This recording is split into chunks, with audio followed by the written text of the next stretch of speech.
In front of me is Xiaomi Redmi Note 9s, and today I would like to show you how you can use one-handed mode.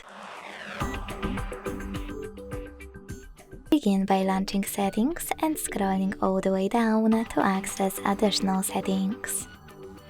Then tap on one-handed mode and use this switcher to activate it.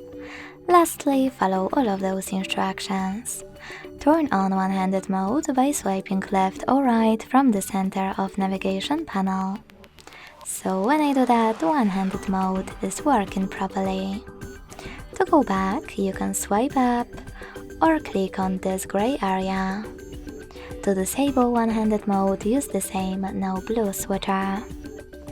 Thanks so much for watching. If you enjoyed this video, leave a like, comment and subscribe. Bye!